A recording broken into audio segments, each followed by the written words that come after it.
Obrigada, Oswaldo. Queria primeiro agradecer, né, pelo convite. Estou muito feliz de estar aqui. Espero que vocês gostem. Obrigada a toda a comissão organizadora. Bom, a aula de hoje vai ser sobre neuroradiologia e inteligência artificial, né, futuro ou presente. Então, eu vou falar um pouquinho, né, sobre a aplicação de inteligência artificial em neuroradiologia, né, essa tecnologia aí que neuroradiologia, desde a sua criação, né, sempre foi tão permeada por essas novas tecnologias que foram surgindo, tomografia, ressonância magnética, agora os algoritmos, né, de inteligência artificial. Falar um pouquinho onde que a gente está agora, pensando em inteligência artificial, qual que é o cenário, tanto no mercado quanto em termos de pesquisa.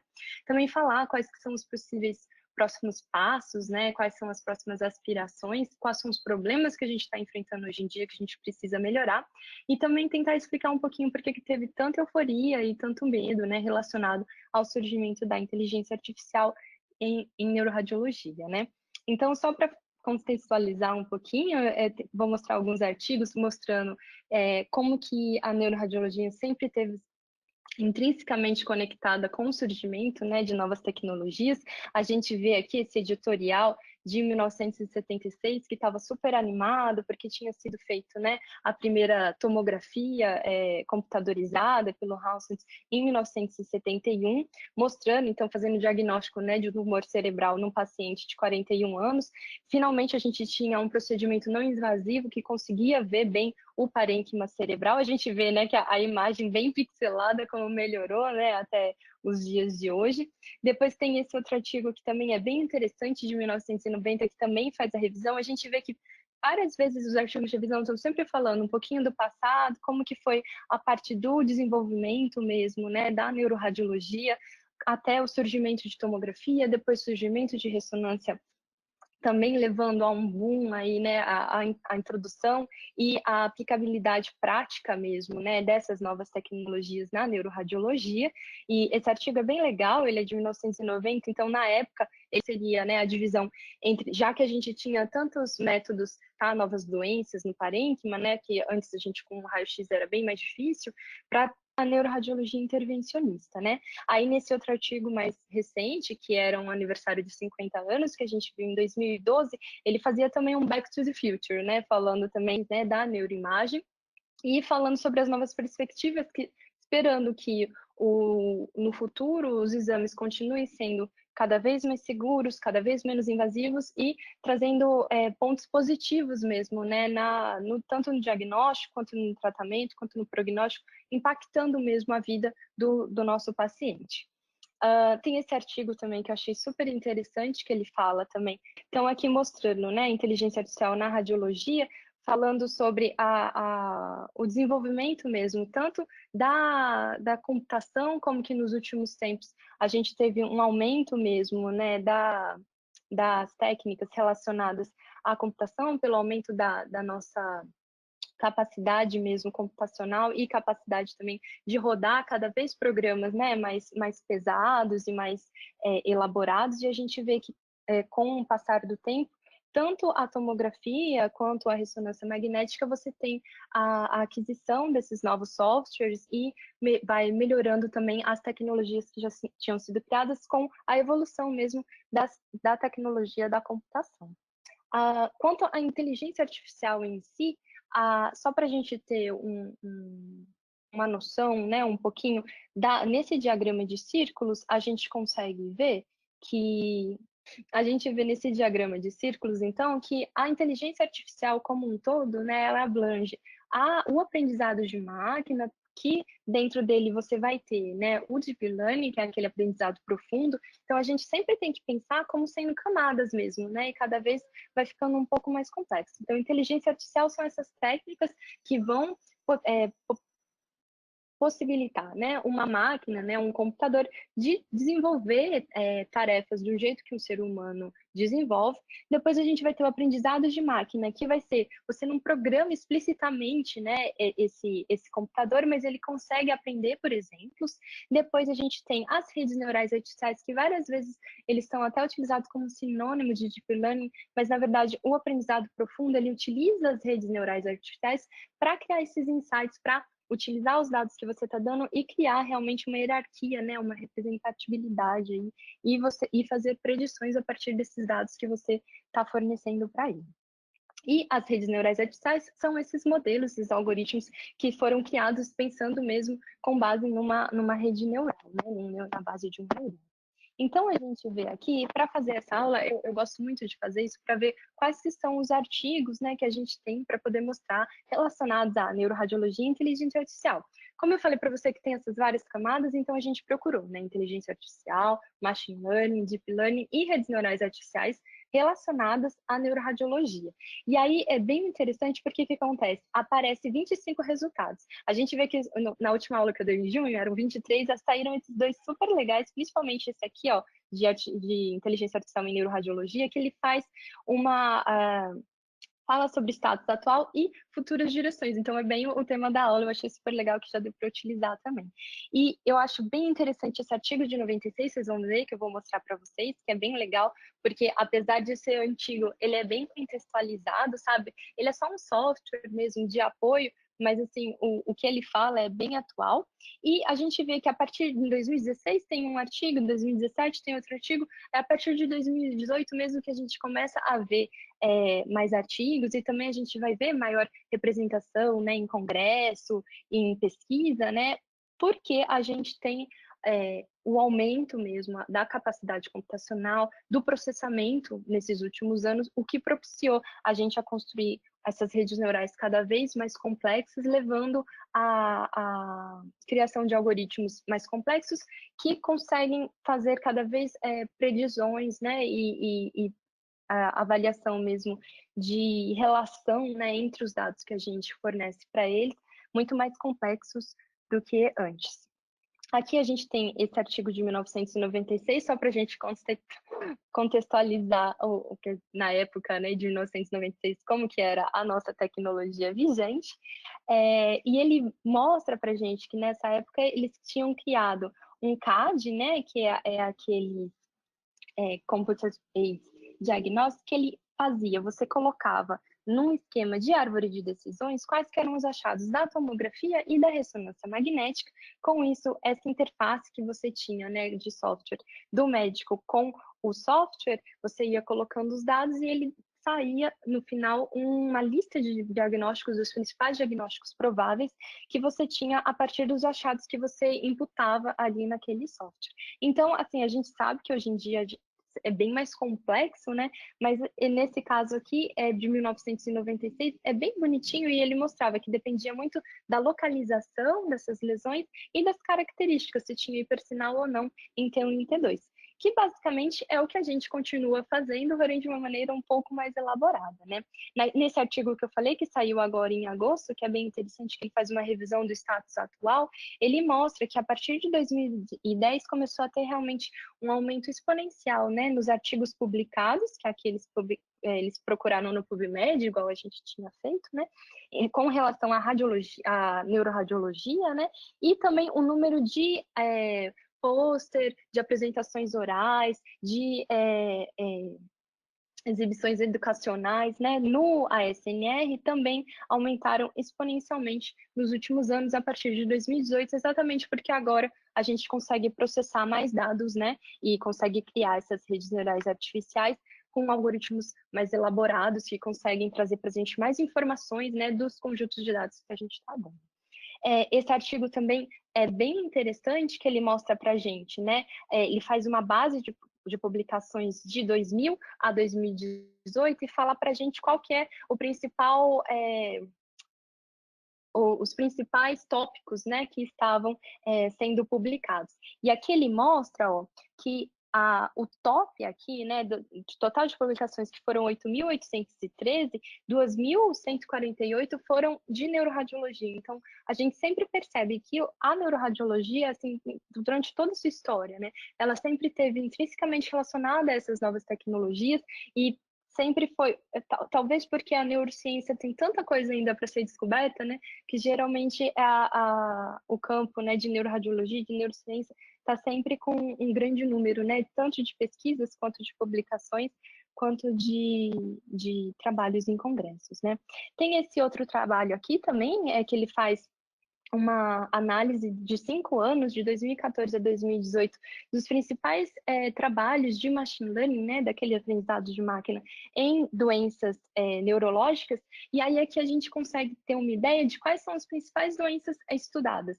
Então, Alzheimer, né, aquele declínio cognitivo leve, tumores cerebrais, e de tumores a gente vê bastante trabalho em radiômica, né, esquizofrenia, alterações depressivas, Parkinson, déficit de atenção e hiperatividade, e o interessante dessas coortes de déficit de atenção e hiperatividade, que geralmente eles são maiores, sabe? Autismo, epilepsia, esclerose múltipla, AVC e a lesão traumática, né, crônica. E aí ele fala que o principal empecilho realmente, geralmente nesses trabalhos, é o N, né? É o tamanho da amostra no qual o estudo é realizado. E a gente vê aqui, ó, que a grande maioria desses trabalhos, ele vai ter um N de 120 a 200, entendeu? Geralmente esses trabalhos de TDAH aqui que tinham um N maior, de 1.000 participantes, mas a maioria é abaixo de 200, o que dificulta muito, porque assim, não é porque deu certo no trabalho que quando você for generalizar e quando você for colocar em outro centro que ele vai performar, que o algoritmo ele vai performar do mesmo jeito, sabe? Então você realmente sempre precisa fazer uma validação externa, né, desse seu algoritmo para ver se realmente a performance dele tá boa ou não, e também depois outra coisa que é importante que a gente vai falar mais para frente, que você precisa fazer uma validação clínica, se realmente, tudo bem, ele está performando bem, ele é ótimo, seu algoritmo é maravilhoso, mas isso tem impacto na vida do seu paciente, né? Isso daí a gente também precisa pensar. Esse artigo aqui é super legal, porque ele fala de aprendizado profundo em neuroradiologia e mostra de novo aquele diagrama de círculos, né, de inteligência artificial, aprendizado de máquina e aprendizado profundo, explica quais que são o aprendizado supervisionado e não supervisionado, é bem legal para ter uma ideia. Esse artigo também é super interessante, que a gente vê, né, relacionado a aprendizado profundo em neuroradiologia, mas eles fizeram uma revisão sistemática principalmente de pesquisas. Então, eles viram aqui, fizeram uma meta-análise, né?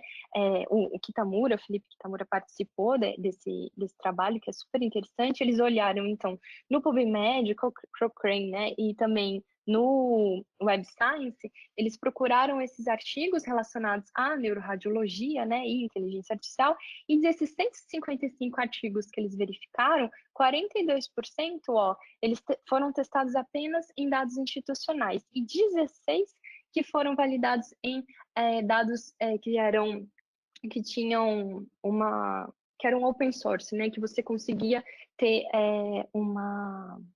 eram dados públicos, né, que você conseguia acessar. Outra coisa também interessante que ele mostra é o problema do N, né? Então a gente vê aqui que 34% tinha um banco de dados, né, que eram os dados nos quais o algoritmo foi aplicado, que era menor de 100, então eu tinha menos de 100 pacientes, sendo que 80% tinha um conjunto de dados combinados menor que 1.000, certo? Então, porque sempre que você vai colocar um algoritmo para você fazer, você precisa fazer o treinamento, você precisa fazer uma validação e depois você fazer um teste com os dados que ele nunca viu antes. Então, para a formação desses 3 bancos de dados, você precisa ter um N adequado para que você realmente avalie aquele algoritmo. Porque assim, ele foi ótimo, mas eu vi em 3, 4, 5 pacientes, quer dizer que não sei se quando eu colocar mais pacientes para ele ver se realmente esse algoritmo vai performar bem, né? Então, aqui, de novo, o nosso problema que ele fala é do N, né, do tamanho dessas amostras. Outra coisa é desses dados não estarem disponíveis para a gente avaliar, não eram, geralmente os dados eram institucionais, a gente não tinha acesso a esses bancos de dados. Outra coisa que eles falaram também é que tinha uma heterogeneidade muito grande dessas publicações quanto aos métodos de avaliação. Então, assim, para você comparar um algoritmo com o outro e ver se a performance de um em relação ao outro era melhor ou não, era muito difícil, porque você tinha 15 métodos quantitativos diferentes, e mesmo para a pessoa que estava familiarizada, né, os autores, né, do trabalho que já estavam familiarizados com a aprendizagem de máquina, tiveram dificuldade de fazer essa comparação, porque você tinha uma variedade muito grande. Então, esse artigo, o importante dele é que ele mostra para a gente que a gente tem bastante publicação, porém tem esses problemas, né? Que a gente precisa primeiro ver a formação desses bancos de dados, que eles têm que ser disponíveis para a gente poder verificar, para a gente poder aplicar o algoritmo nos nossos bancos de dados também, ver como que foi feito, para poder fazer uma validação, né, externa desse algoritmo. Além disso, que o N precisa ser um N relativamente robusto, né, para poder a gente ver se esse algoritmo está performando bem ou não. E outra coisa é a avaliação, para a gente ter uma sistematização da avaliação, do monitoramento, né, desses algoritmos, para poder avaliar realmente se essa performance e poder comparar ele, né, com outros algoritmos que foram publicados também ou que estão no mercado. Esse artigo deu medo em muita gente, porque ele fala que ele utilizou um algoritmo que avaliava, além de detectar lesões, né, através de aprendizado profundo, ele tirava, né, dados quantitativos da imagem, então, 18 dados dessas imagens que ele utilizou aqui, baseado num Atlas em Flare, tá bom? Além disso, o terceiro passo que ele utilizava, que você vê que até o algoritmo precisa de dado clínico, né? Ele utilizava 5 dados clínicos principais, e aí, com esses 3 dados, ele fazia, então, uma inferência bayesiana e fazia um ranking de diagnósticos principais. E, no caso desses 19 diagnósticos, a performance do algoritmo foi no mesmo nível de um neuroradiologista já acadêmico, já formado há algum tempo.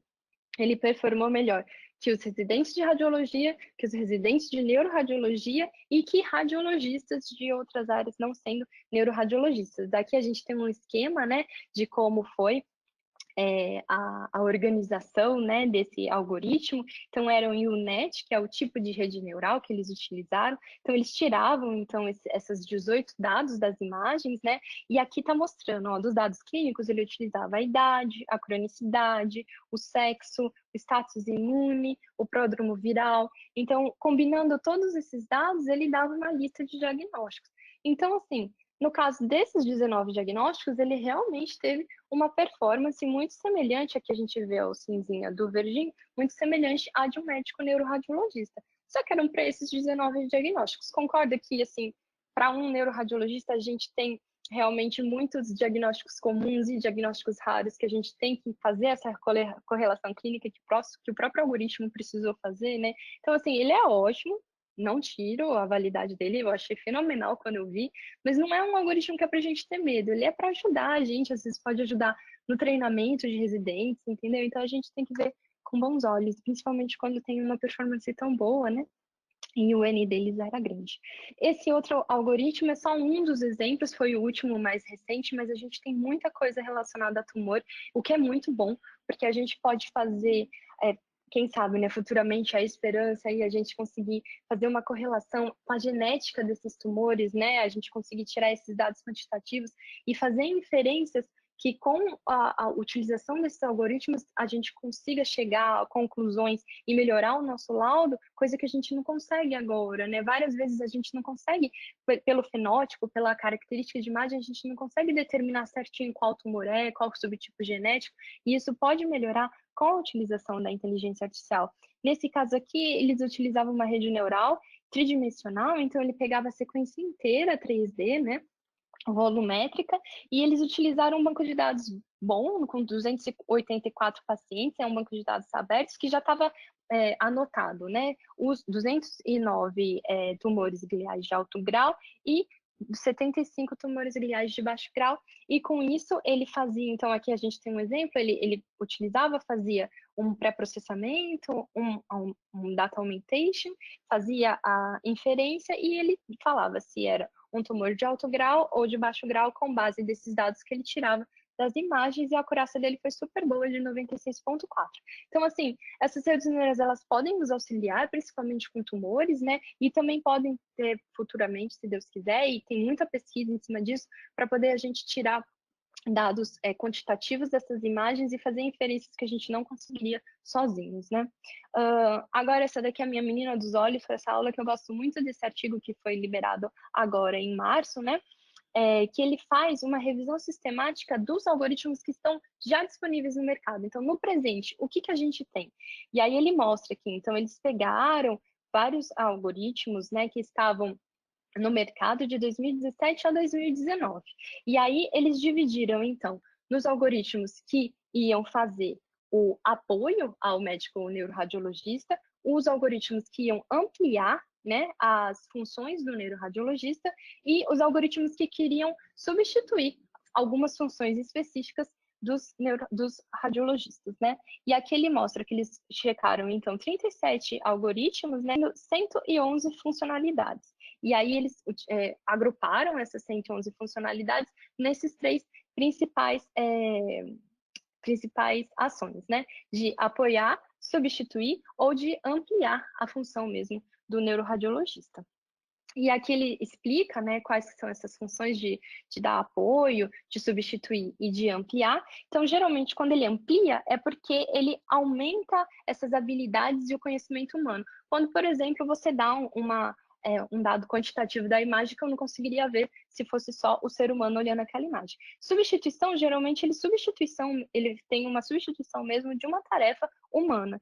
E o apoio é quando ele ainda requer a ação humana e não muda uma tarefa inteira, mas ele auxilia naquela tarefa.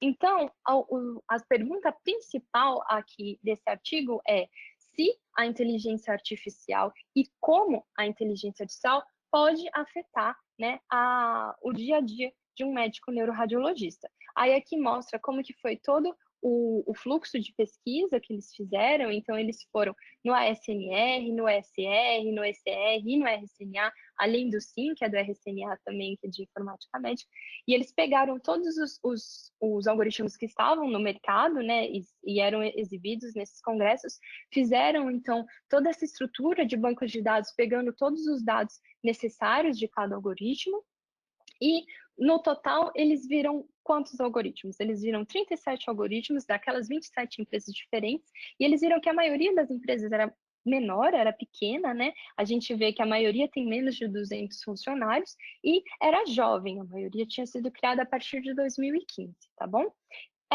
Eram de 3 continentes diferentes, lembrando que a Ásia contava com um maior número, né, de empresas, também tinha bastante empresa da América do Norte e da Europa. E a gente vê assim que o número de algoritmos por companhia, a grande maioria, né, quase 80%, tinha apenas um algoritmo de inteligência artificial. Com isso, quando a gente olha a plataforma, né, desses softwares, a maioria era pequena, porque só tinha um algoritmo para poder oferecer. Poucas eram como se fosse um marketplace mesmo, onde você tem vários algoritmos e várias funcionalidades. E outra coisa interessante que ele mostra é que a integração perfeita com o Pax era vista em até 62% dos casos. Por quê? Isso é super importante, porque para você conseguir utilizar no seu dia a dia um algoritmo, você tem que estar com ele integrado no Pax para você azeitar, né, aquele processo de utilizar o algoritmo no seu dia a dia.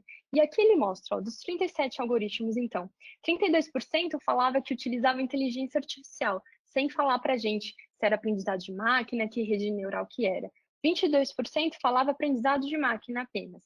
E 46% falava aprendizado profundo ou redes neurais convolucionais. Lembrando que isso aqui é super importante e é muito ruim, porque detalhes técnicos do algoritmo ou dos dados de treinamento e validação geralmente não estavam disponíveis no site, o que é muito errado, porque assim, é essencial que o neuroradiologista saiba os pontos fortes e os pontos fracos desse algoritmo para poder utilizar no dia a dia. Então, deu isso aqui, tô achando estranho, acho que é um erro. Se for um erro que já é esperado, porque a gente sabe como funciona bem, é super válido, entendeu? Você até verifica se está condizente ou não. Agora, se você não sabe, muitas vezes você pode validar uma coisa que não condiz com a realidade, né? Então, assim, aí esse negócio de black box, você não saber como funciona, realmente não vale a pena. E outra coisa é que, se você está vendendo, você precisa fornecer esses dados mesmo, porque você precisa, quem vai comprar precisa ter esses detalhes para poder ver se realmente o algoritmo foi validado de uma forma correta ou não. Outra coisa interessante que eles mostram aqui, que é super importante, é da regulação, né? Então, ele mostra que dos 37 algoritmos, tinha 68% tinha pelo menos uma validação, né? Uma aprovação, seja ele do FDA americano ou do comércio europeu, né? Então eles eram validados, e a maioria dos algoritmos asiáticos, ele tinha pelo menos uma aprovação, seja do FDA, do Comitê Europeu ou de outro, né? E apenas 12 que ainda não tinha nenhum tipo de aprovação. O que é importante a gente falar é, tudo bem, ele foi aprovado, então ele foi aprovado pela FDA, mas teve uma validação clínica? A gente sabe se realmente isso tem impacto na vida do paciente? É muito diferente uma coisa ser validada pela FDA e ela realmente fazer diferença na vida do nosso paciente, né? Aí aqui ele mostra, né, que desses algoritmos, metade trabalhava com ressonância, metade com tomo. As porcentagens não tão estranhas, é que tinha algoritmo que trabalhava com dois ao mesmo tempo, então ficou bem bizarro. E aí alguns trabalhavam com perfusão, com angiorressonância, com angiotomo e com perfusão na tomografia também. Então, de áreas, mantém mais ou menos das áreas de pesquisa mesmo, então AVC isquêmico, hemorragia intracraniana, declínio cognitivo leve, demência, incluindo doença de Alzheimer, né, esclerose múltipla, neoplasia, que tem vários sendo estudados, lesão traumática, doença de Parkinson e para avaliação de aneurisma intracraniano. Lembrando que também o grupo que tinha maior aprovação dos comitês de regulação, né, seja do FDA ou do europeu, eles eram relacionados a AVC, a hemorragia intracraniana e a declínio cognitivo. Bom, quanto às funcionalidades, né, é bem interessante a gente ver que eles dividiram em 7 funcionalidades diferentes. Então, esses algoritmos, eles podiam trazer informação quantitativa sobre a patologia, né, 12% deles, como, por exemplo, nesse caso, que você tinha um hematoma intraparenquimatoso num AVCH, e ele te dava o volume daquele hematoma, e ainda por cima ele vinha determinando um prognóstico dependendo do volume e da idade do paciente. Aqui a gente tem também, como outra funcionalidade, a marcação de regiões de interesse ou detecções de alteração, que era 34% desses algoritmos, e aí ele dá alguns exemplos, como, por exemplo, esse algoritmo aqui, que automaticamente identificava uma oclusão de grande vaso, né? Ou esse daqui que fazia uma triagem e mostrava que tinha uma ressonância alterada que você precisaria laudar mais rapidamente.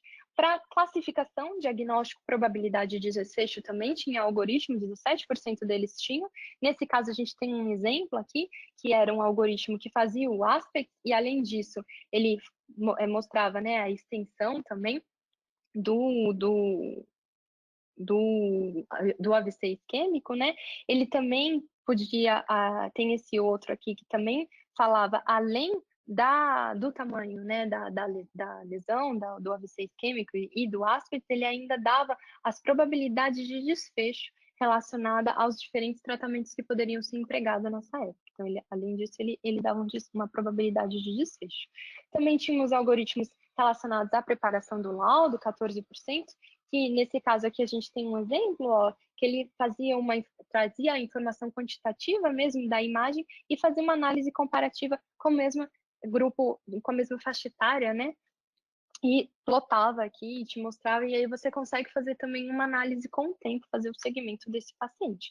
Também isso que é super legal, que é uma derivação automática de biomarcadores cerebrais, né, 11% fazia isso, e a gente vê que esse exemplo desse algoritmo aqui, relacionado ao Alzheimer, ele mostrava, então, comparativamente com o percentil populacional relacionado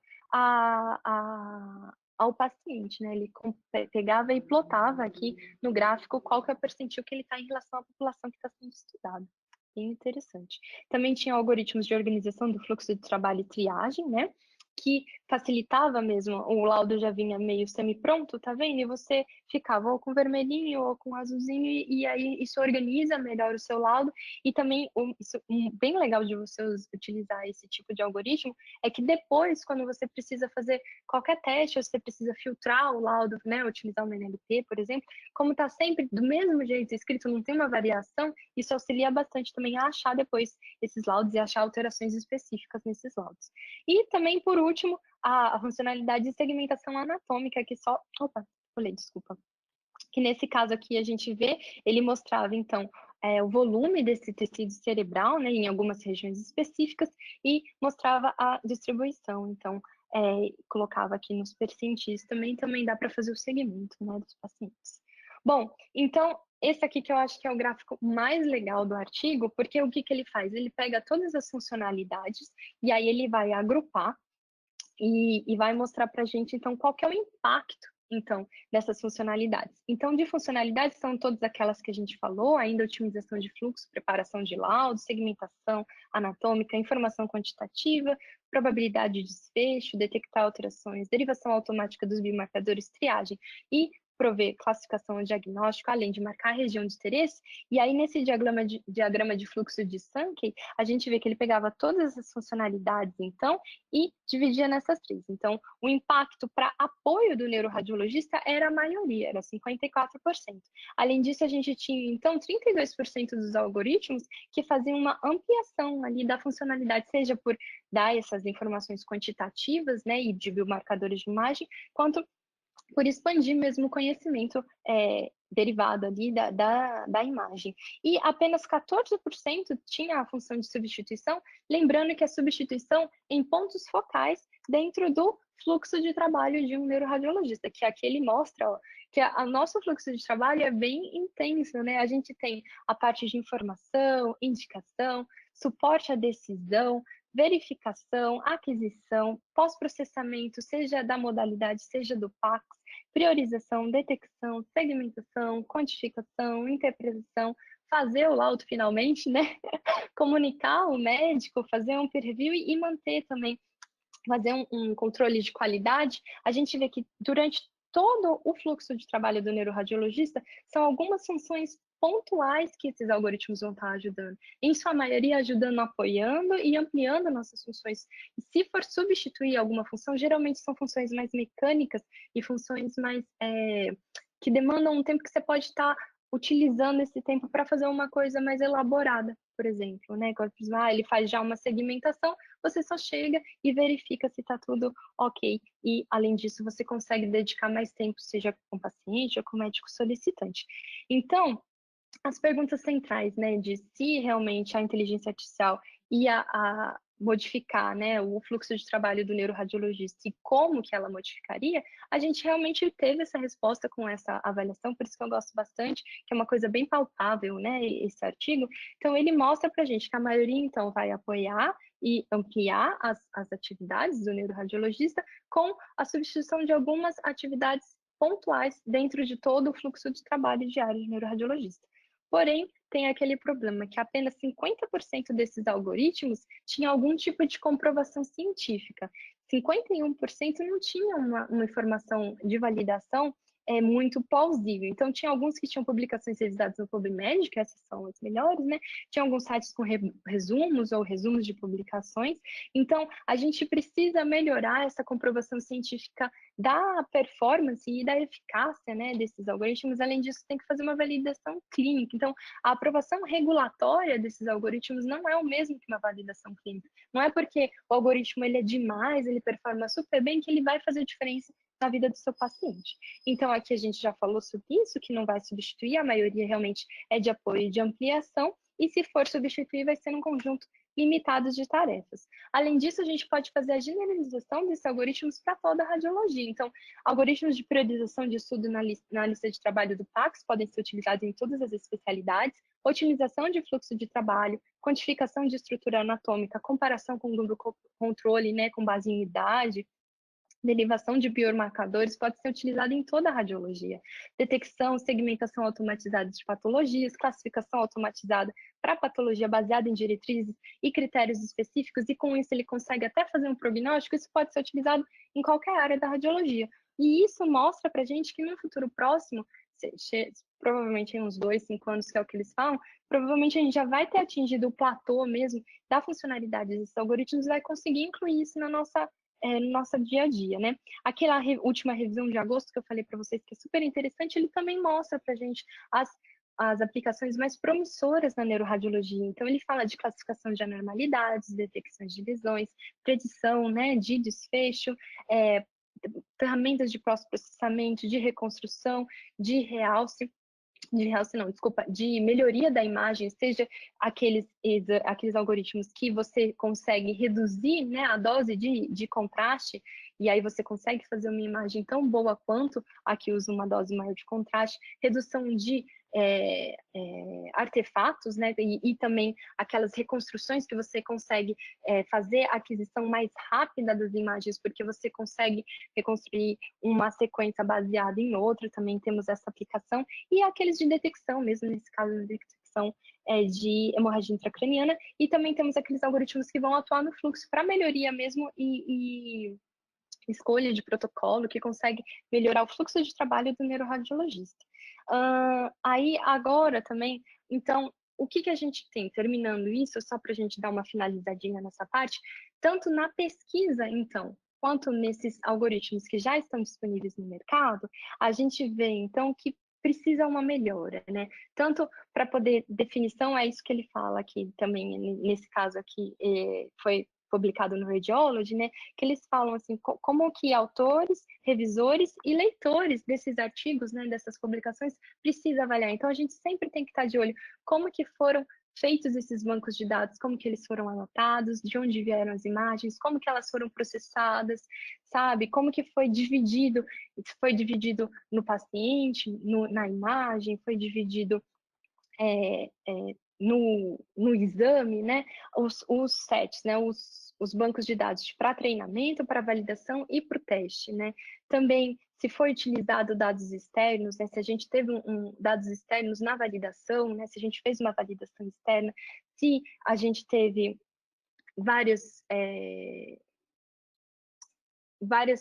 aquisições de imagens de várias marcas, né? Seria várias marcas diferentes, qual que era o tamanho do N. Então, assim, a gente precisa primeiro estabelecer quais que são as coisas que a gente precisa verificar, tanto em publicação quanto nesses algoritmos que estão no mercado. Então, verificar o tamanho dessas amostras, como que elas foram divididas, como foi feito esse aprendizado, como que foi escolhida essa rede neural, esse algoritmo, como que foi feito realmente a magia, né, do negócio. A gente precisa saber disso para saber se realmente o resultado que ele está te mostrando é real, se isso vai acontecer quando você aplicar no seu banco de dados, na sua empresa, na sua instituição, e se realmente, além disso, se você tem, além de ser, é um algoritmo que foi aprovado pelo FDA, mas teve uma validação clínica, realmente tem impacto na vida do paciente? Então, isso que a gente precisa avaliar. Nesse artigo também tem a parte ética da coisa. Então, quem que é responsável pelo diagnóstico? Então, assim, quando o neuroradiologista, no caso, vai utilizar, ele vai ser responsável por esse algoritmo. Então, ele tem que ser treinado para esse uso. Além disso, os neuroradiologistas, né, que estiverem envolvidos com pesquisa e desenvolvimento, eles precisam orientar o refeito, as regras, né, para você ter uma inteligência artificial, um algoritmo que você possa confiar. Outra coisa é aquilo lá de validar o desconhecido. Você tem que saber, né, quais são os pontos fortes e os pontos fracos daquele algoritmo, para você entender esse resultado e ver se realmente você confia nesse resultado que o algoritmo, nessa inferência que ele te deu ou não. Você vai ter falso positivo, você vai ter falso negativo. Ninguém é perfeito, o algoritmo também não vai ser. Então, você precisa ter esse discernimento para realmente questionar caso seja um falso positivo ou um falso negativo, então você precisa entender como que o algoritmo funciona para poder ter essa análise crítica, né? Além disso, que a gente precisa de uma legislação, né, para poder, por exemplo, deu um problema e aí a pessoa fez uma biópsia que não precisava fazer, que foi um falso positivo. Então, quem que vai ser o responsável por isso? Então, isso está bem em voga. Outra coisa que está bem em voga é quem que vai pagar, certo? Então, o algoritmo está fazendo as inferências e aí você utiliza ou não. E quem que vai pagar? É o paciente, é a instituição, é quem está fazendo a pesquisa, né? Então, tem todas essas questões que, no momento, são as que estão mais em voga, assim, em discussão, né? Mesmo quando você olha no Twitter, né, da Radiology, tudo, é isso que está sendo discutido nesse momento. Agora, só para tentar explicar um pouquinho por que houve tanto medo, né, em relação a IA, vai substituir, os radiologistas como um todo vão deixar de existir, né? Então, sempre que a gente tem uma nova tecnologia, a gente tem, então, essa curva que a gente chama que é a curva hype. Então, você tem o surgimento da nova tecnologia, aí você tem o pico das expectações insufladas que a gente fala, porque acontece, se você acha que essa nova tecnologia vai ser a resposta para todos os seus problemas. E aí, logo em seguida já vem quem? o vale da desilusão, porque daí você vê que aquela tecnologia não vai ser a resposta para todos os seus problemas. Com isso, você começa a subir uma rampa, que é a rampa, né, do esclarecimento. E aí, enfim, você chega no platô da produtividade daquela tecnologia, onde você vê realmente para que aquela nova tecnologia funciona e onde que você vai aplicar ela no seu dia a dia. Isso aconteceu com a tomografia, com a ressonância magnética. Quando saiu a ressonância magnética, achavam que a radiologia ia deixar de existir, porque a própria ressonância já ia dar tanta informação que qualquer médico ia conseguir ler. E a gente sabe que não foi bem assim, graças a Deus, né? Com o IA, se Deus quiser, não vai ser diferente, porque sempre vai precisar de um ser humano atuando junto desses algoritmos, né? Então veio esse medo, né? Vai substituir os radiologistas, e o próprio Langlotz falou assim que na verdade a resposta certa é os radiologistas que sabem utilizar a inteligência artificial vão substituir os radiologistas que não sabem. Do mesmo jeito que os radiologistas que sabem laudatomo e ressonância magnética foram gradativamente substituindo os que não sabiam laudatomo e ressonância.